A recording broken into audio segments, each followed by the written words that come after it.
Actually, let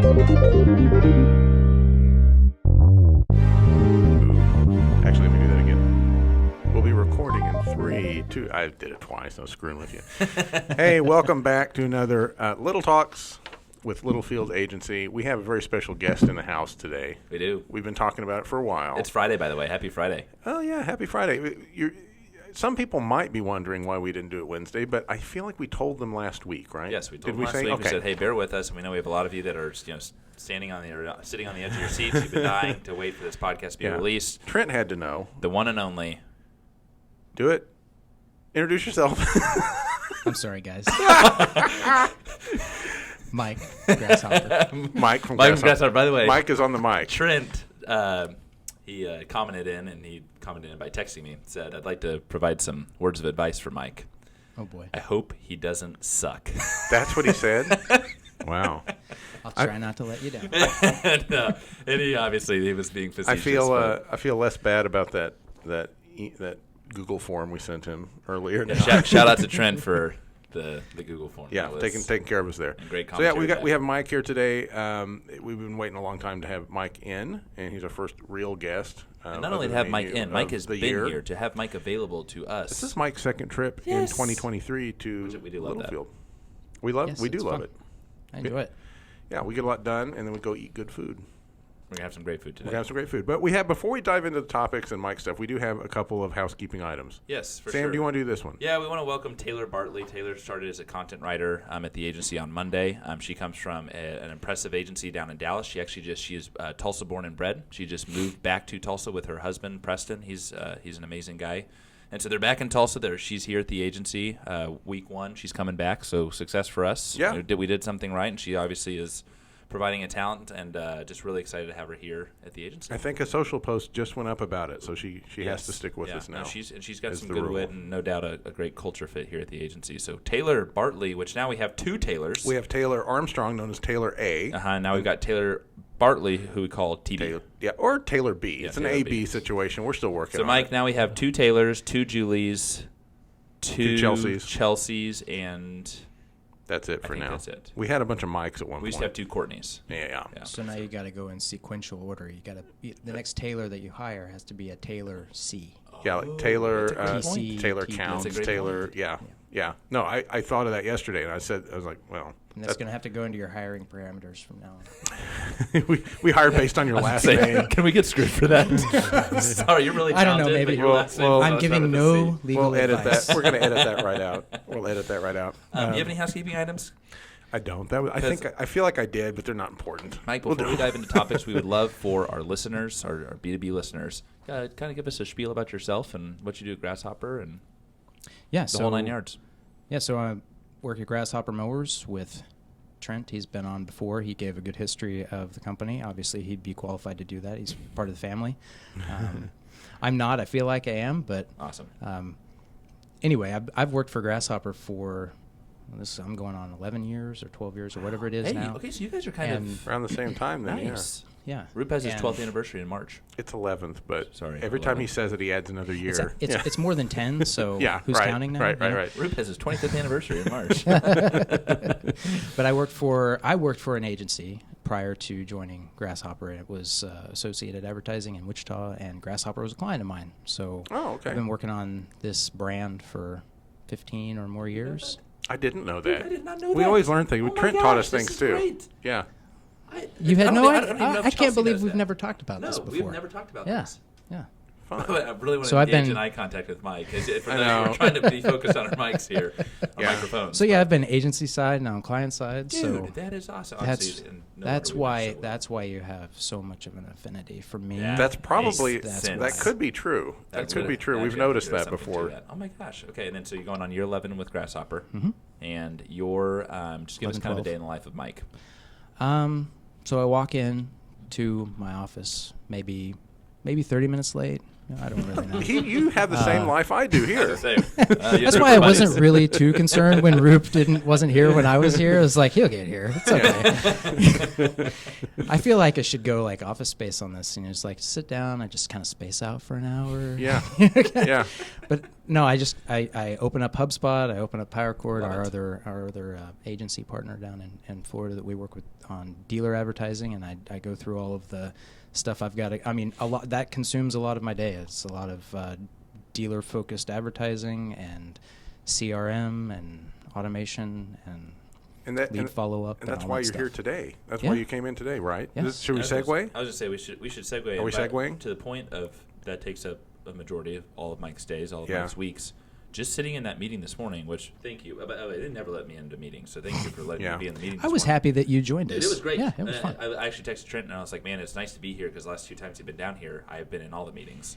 And but anywho, amazing how quickly that 2 hours just flew in the sense of I feel like we were just broaching anything and everything in regards to CRM. Yeah, normal meetings, I feel like if for every hour I'm in a meeting, it generates at least 2 to 3 hours of work outside that meeting. I think HubSpot meetings, especially HubSpot meetings with Mike, every hour generates 2 to 3 days worth of work. It's awesome. But it's fun stuff. Like, I enjoy that platform. I mean, we talk about HubSpot here all the time. I really enjoy that platform. And if I'm being honest, Mike and Grasshopper have been in it a lot longer than we've been familiar with it 100%. even.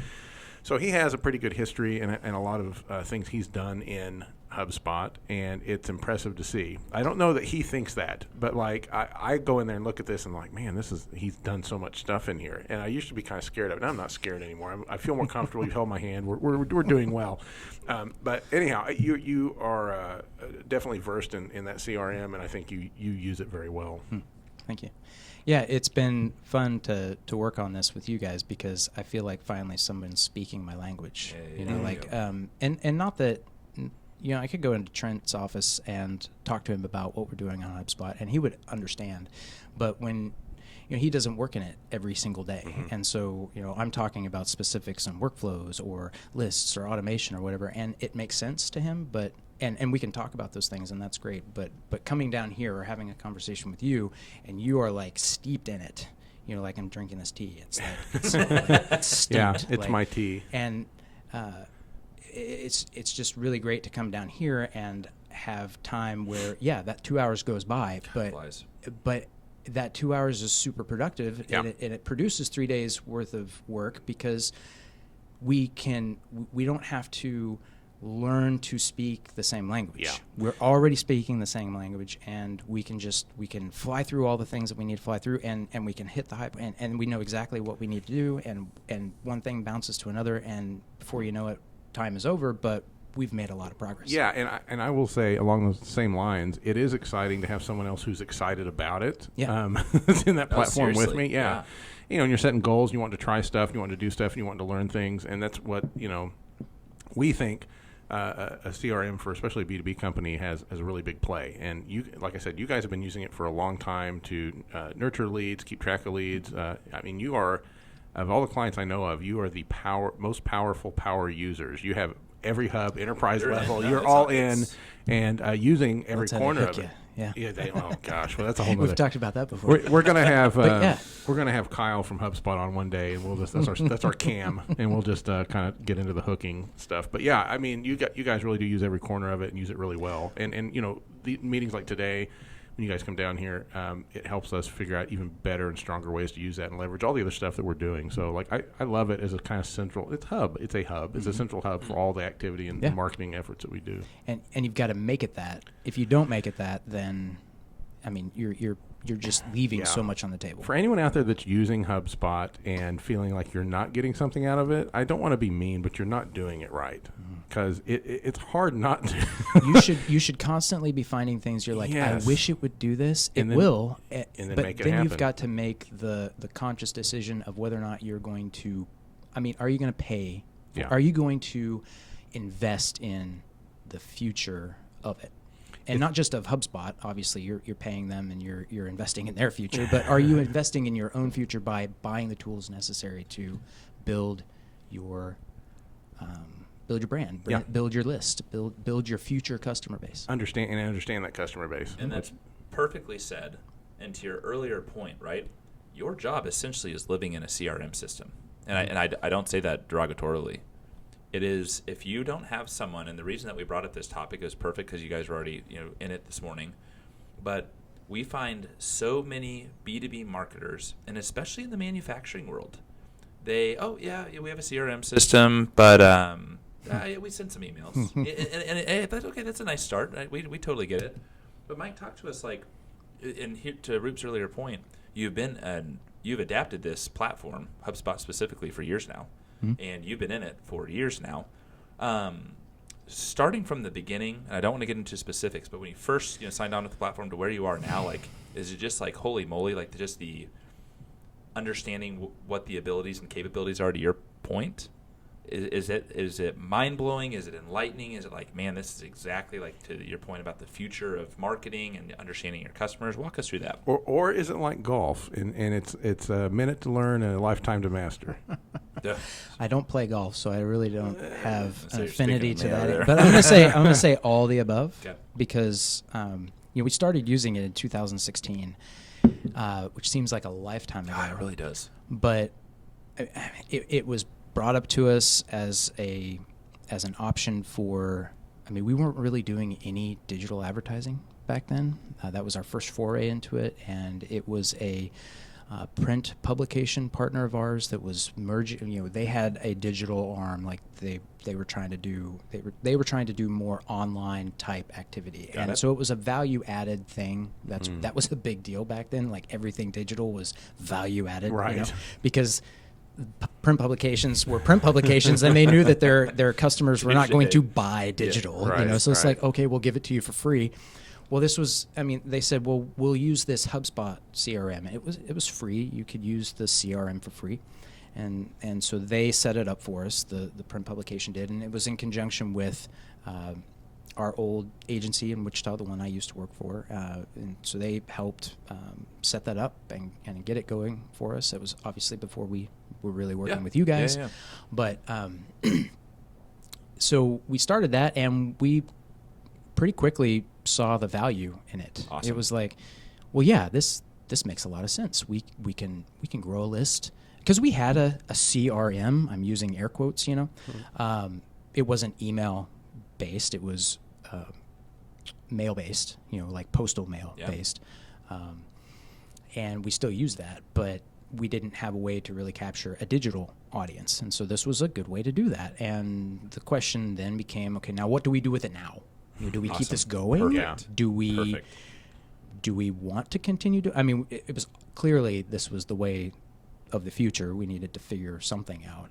So we started working in it a little bit more and a little bit more and a little bit more, and we started using landing pages with forms, connected to our website, and then we started. Oh, look at this! We're getting more qualified leads. Awesome.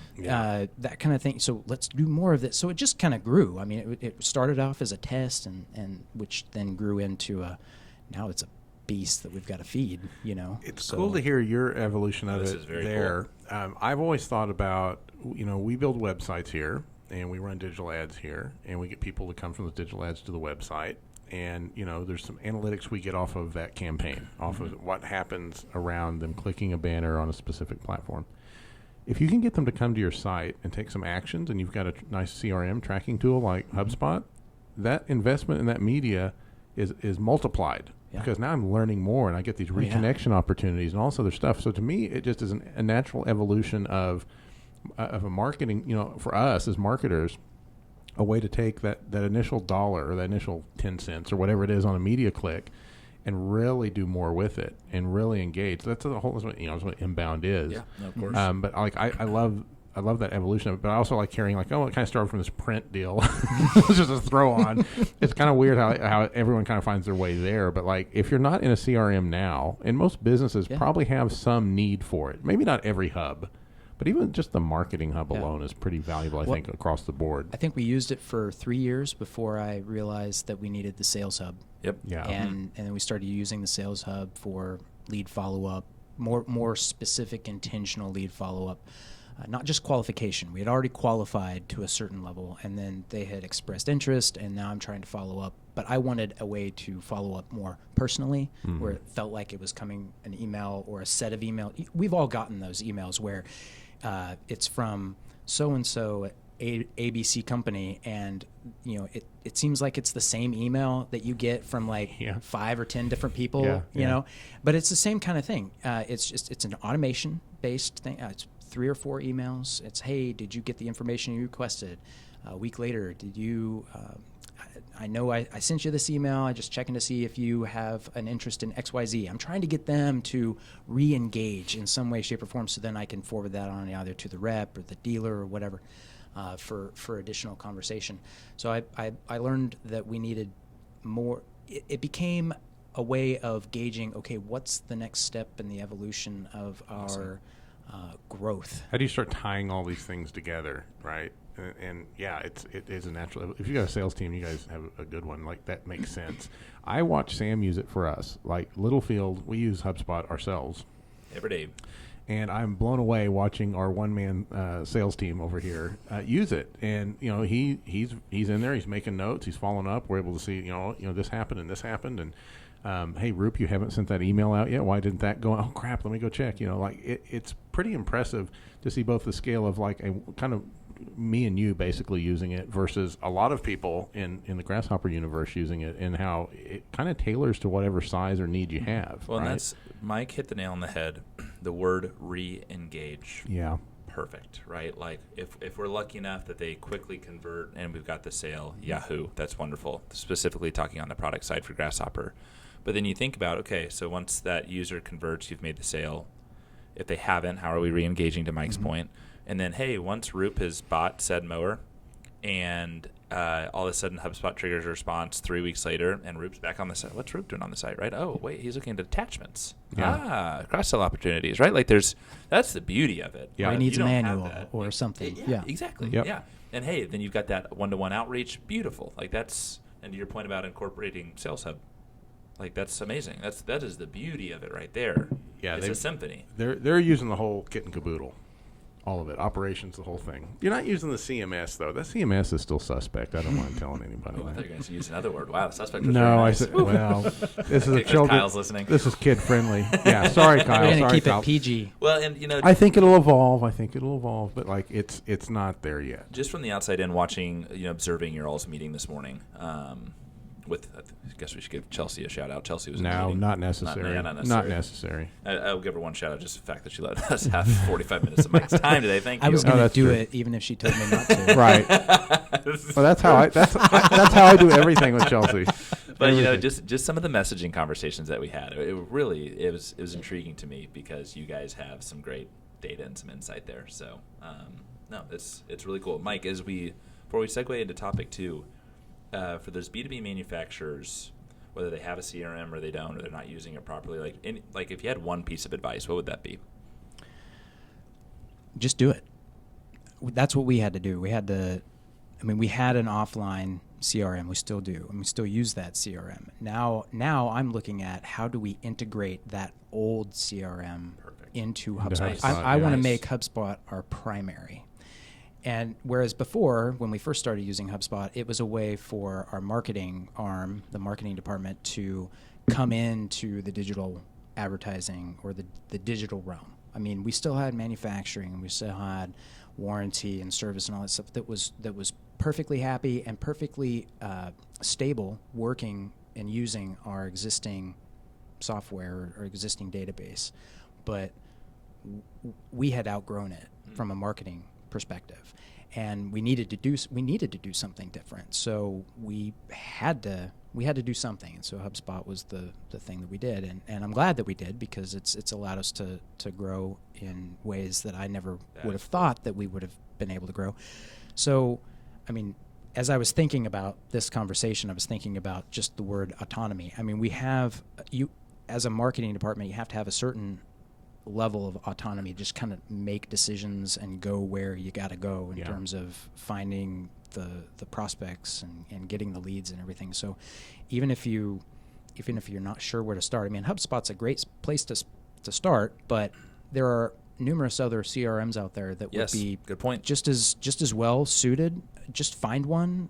They're mostly all free on the CRM side. They start out that way. They start out that way. They definitely You're start right. out that way. But you'll quickly learn that, hey, I can I can do so much more. I could do so much more. What else could I automate in my day and take a lot of workload and stress off of myself, off of my colleagues, and then not only do that, but then like continuously grow into other areas of marketing or automation or data quality or whatever that is just going to improve your not only functioning but just it'll make it more fun. Yeah, that's the other thing. That's the thing we haven't said, but I feel like it's been between the lines. It's fun. Like HubSpot in the CRM world is fun. Like if you're a marketer and you're into this stuff, you'll learn to love marketing because I love that. It can so quickly become a drag because you feel like you're doing the same things over and over again and not getting any different results. But here you can start to see results, and it's pretty fun to watch. I feel like we just ran a commercial. They should pay us. Hey, what kind of commissions you guys getting? Send my commission check, too. Kyle.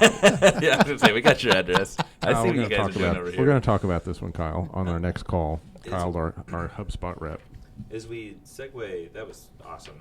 As we segue into the second topic, Mike, we always like, as you know. By the way, our segues today have been, we're going to segue. We just are announcing our segues. Announcing segues. As we transition.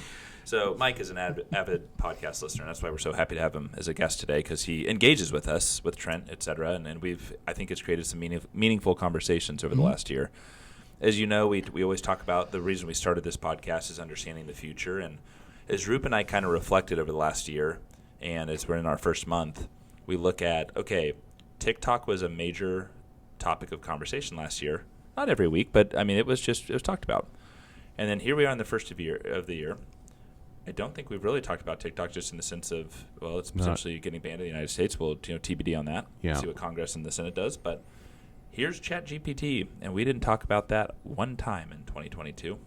We were talking about it off mic, to be fair. Off mic. We were following probably it. November, December. Yeah. Actually, you I think maybe late summer, early fall had just kind of broached it with me. I was aware of it. Yeah. We just didn't have enough context. And so kind of a fun, thought-provoking one, because when we had Trent on the podcast in December, hey, what's the future of marketing? He was like, you can't ask me that question. Yeah. Like, it changes too much. And he answered it really well in the sense of, customization and personalization to, your customers.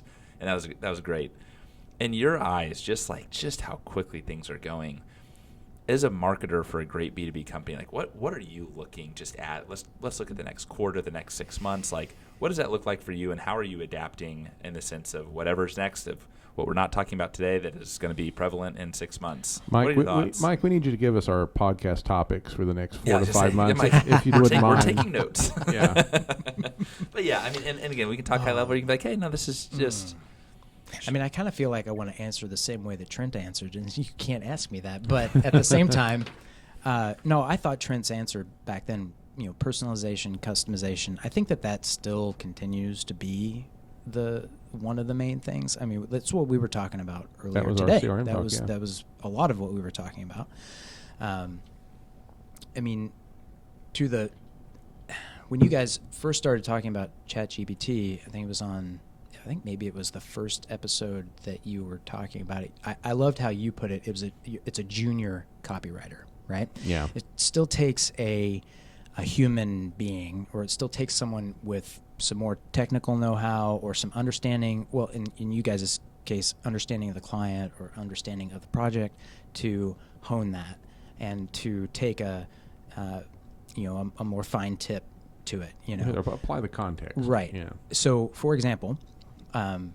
So I went on there and I typed in a few questions, like why would you use what's the benefit of using a front mount mower, or what's the benefit of using a mid mount mower, or something. And I got I was really excited to type in what are the benefits of using a stand on mower, and I forget now what it was because it was so bad.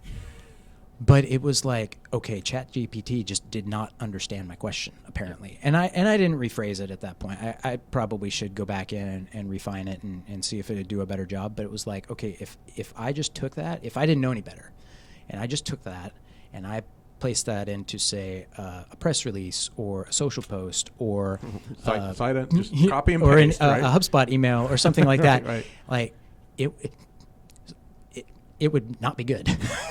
There'd be repercussions. There would be repercussions. Yes, it'd be like, why did you do this? Why was this published? Did anybody read this before it went out? Kind of thing. So I think that I was listening to another podcast, and this was from on the way down here because it's a 2.5-hour drive, and I got to have something to do. And it was a Jordan Peterson conversation with, oh gosh, I can't remember who he was, but it was back in 2017, and they were, no, it wasn't Jordan Peterson, it was another one. Anyway, whatever.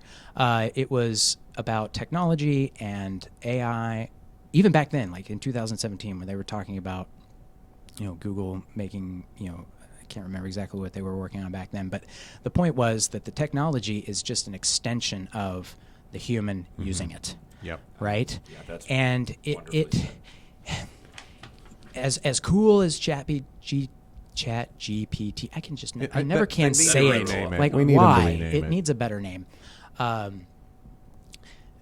cool as it is that it can do, like, it's Google on steroids, and it, as awesome as some of the outputs were to the questions that I gave it, it's still, I felt the need, and I'm glad that I did, especially like with that stand-on example, that I got to go in and read that this is exactly what I asked it for. Like, yes. That contextually, did it understand my query?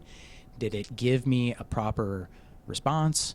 And is that response actionable? Like, could I take that response and formulate something, could I build upon that, or do I need to scrap that and go back to the drawing board? I mean, it's always going to take a human to analyze that. I mean, I don't think I'm not a Luddite when it comes to this AI stuff, because we're using automation for HubSpot. I mean, there's a certain component, but it's only going to be as good as the inputs that you put in, that you put into it, or that it's built to handle. Yeah. So it's always going to take a human on the other side, or either on the front side or on the back side, that is, understanding if that information that it's pulling, resourcing, and then giving back to you is usable, relatable, and actionable. I didn't even think about it contextually in the sense of automation. Duh. I mean, right? That's really interesting. I spend my days now thinking, those contextual things, and where it's off, I think that's just getting better and better. So, we're a few years away from it being like, it's still not great, but it's so much better than it was in 2023. Right. I think now, because I keep seeing all these examples. I mean, it's not at its peak. It's very much not. I keep seeing all these examples of, like, the real estate industry, or the teacher that, instead of being mad that his students could use it to write papers, he was using it to grade homework. Like, I keep seeing these ways people are figuring out how to use it, and I think my little brain's first response is, oh, give me some topics for some blogs, or what would I do, stuff like that.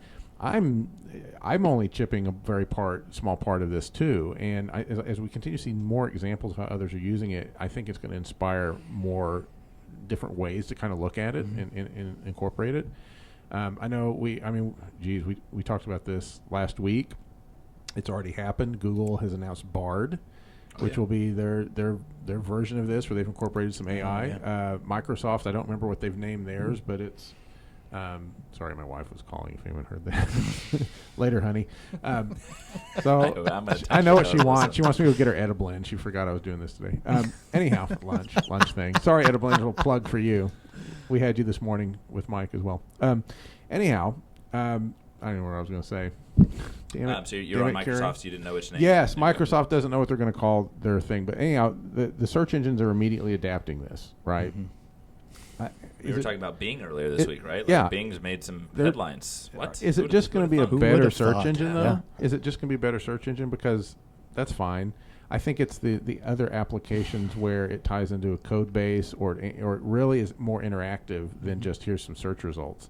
And, like, I'm just spitballing here, but thinking for, like, Grasshopper, is there going to become a time when we've spent all this effort and energy building and designing something like a model chooser that maybe won't be as necessary in the future, because we can incorporate some AI technology that knows more about that user and understands the way they're phrasing things to give them an answer that's pretty close, and to walk them through some other. Yeah, see, I hadn't even thought of that. You know, as far as like an application. Application based, yeah. I think that's really where it starts to explode. Because right now it's kind of theory. It's like, it's fun. It's like write a podcast script. Yes. What was your other example? I can't remember. But I was thinking of it in terms of if I, specific to HubSpot, if I and I haven't run into anything that I've needed this for yet because I've been able to figure it out, but if I ran into a situation where a really, really unique enrollment trigger, like I was trying to figure out a way to enroll just a very specific group of contacts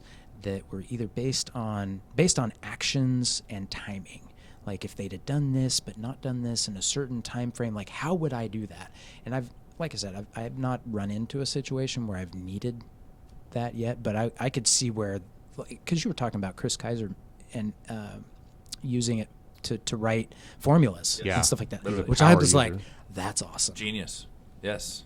So that got me thinking about like at the application side, not just the fun theory side, or the fun just kind of, look at this, what it spit out at this query or whatever, just for fun. Like, how could I actually use this to make my day job easier? Chris doesn't like to have fun, so he jumps straight to the application part. I should also point out, that stuff's fun. Well, yeah, you and Chris.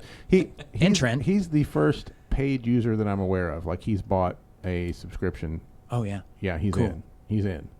We didn't have him on the podcast, honestly. Yeah. Well, so Mike, yesterday we were talking to a podcast. We were talking to a prospect. And we were talking about, she had a great question about the future of SEO. She was like, I don't even know if like that's important anymore with like everything that's coming out. Oh. And I was like, hey, like that's interesting. And Roop said it really well in the sense of like, hey, like there's still going to be a place for SEO. It's just evolving and adapting. So it might not be keywords on your website. It might be what you're feeding it to the sense of your model chooser example to give you the best, hey, you need Grasshoppers X. Instead of trying to write SEO for algorithms and search engines, you're writing algorithms for AI bots to better understand and have context around your audience and your product. Which is SEO. Which is still SEO. It's just evolved. So that's exactly right. It's used to be SEO. You were just packing the page with keywords, right? And it didn't really matter. Almost to an extent, it didn't matter if the phrasing was right or if it sounded clunky or whatever. I mean, you could repeat the same thing in 5 or 10 different ways, but now, that's not worked for a while. That's not worked well for a while. But I see now where it's like you would have to write your web copy to almost anticipate the way that ChatGPT would formulate a response to a query. And I think much better than what I think for folks that have like technical documentations, right, or specs and things like that, stuff that's 12 inches doesn't mean anything to SEO. That could be a ruler, it could be a blade, it could be a belt, it could be a lot of things. A lot of things. That was for you, Trent. But it could be a lot of things. But if you have it in context on a page with, we're talking about 12-inch blades for this model of Grasshopper Mower, and there's rows and rows of data for a bot to kind of understand, that's what you want. That kind of detail that most humans don't want to wade through, but it helps formulate a good response from a chat. Yes. Yeah, I think those kinds of documents that we've kind of looked at in the past from marketing and said, they're important, let's get them out there, but like it's not, no one's reading page 5 of this. The bots probably will. Yeah. Yep. I think they do. It's just a matter of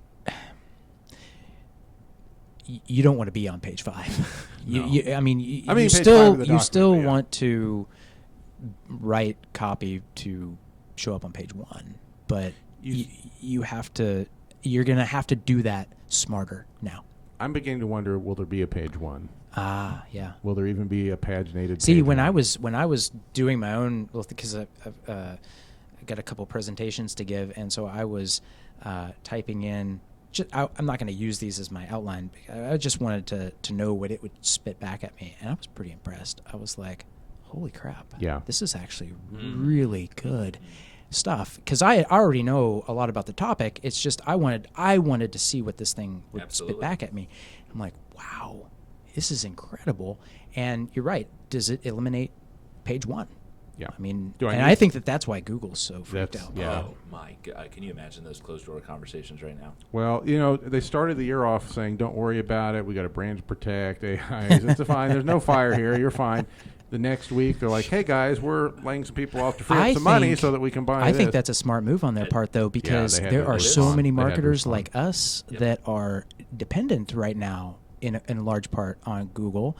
And, I mean, they get a large portion of our budget, too, which, okay, right, wrong, or otherwise, but we have a lot of eggs in that basket, and unless they figure out a way to, I mean, until there's a way to advertise on ChatGPT, which maybe there will be eventually. I mean, they've got a paid model, but, until you can, I mean, I would imagine that there's got to be some way to monetize that further, to force beyond your just content into subscriptions. Maybe. You never know. I mean, it would be like sponsored content, kind of thing. But I mean, that would kind of kill the experience, I think. Yeah, it might, and I think that's where where into something interesting. Yeah, but I think that's where, like, when we talk about like organic content and like kind of like a natural kind of alignment with your audience, this just is more gas on that fire. Mm-hmm. So we're going to leave you with a cliffhanger right there to our listeners today, because we have a lunch reservation. Oh, yeah. And it's almost noon. It is. And but this was insightful. And Mike, as he alluded to earlier, traveled to probably, 2 hours and 2.5 hours? 2.5 hours down here south in Tulsa. And so we love having you here. We're going to have him back. And let me say this, because I'm certain that this is going to sound shaky. I just, anytime we have a third mic, I'm terrible. But here's the good news for our listeners. Yeah, well, no, it's recording. I mean, it's all fine. Oh, but I see. We have Brandon Bergen. Announce it, dude. Back in the house. Our beloved Brandon videographer has returned home to Littlefield Agency. Back. That was the other thing I was forgetting to mention at the top here. He's back. And you know what the good news is for you guys? He knows how to do audio design and video way better than this guy does. So we're going to bring him in to start producing the podcast here in the next bear with month. Us a couple more weeks. Yep, and it's going to get so much better. And when it's better, we're going to have Mike back for we'll do a video podcast. We'll do it all. Yeah, no, we'll do it all. We'll do it all. Oh, that'll be so much fun. It'll be a reimagined podcast studio. Yeah. So anyway, Mike, thank you. Hey, thank you guys. Thank you so much. Thanks for being here today. Okay, guys, happy Friday. This write-up will go live on Monday, actually. Oh, you're not going to make me do it today? I'm not going to make you do it today because we need to go enjoy lunch with Mike. Is that because you know we're drinking at lunch? And because we might have a beer at lunch. And also, I don't think our prospects and listeners want to hear from us on the weekend. So there's that too. We will blast you on Monday. All righty. Okay. And we'll see you again next Wednesday. Over and out. Adios. Bye-bye.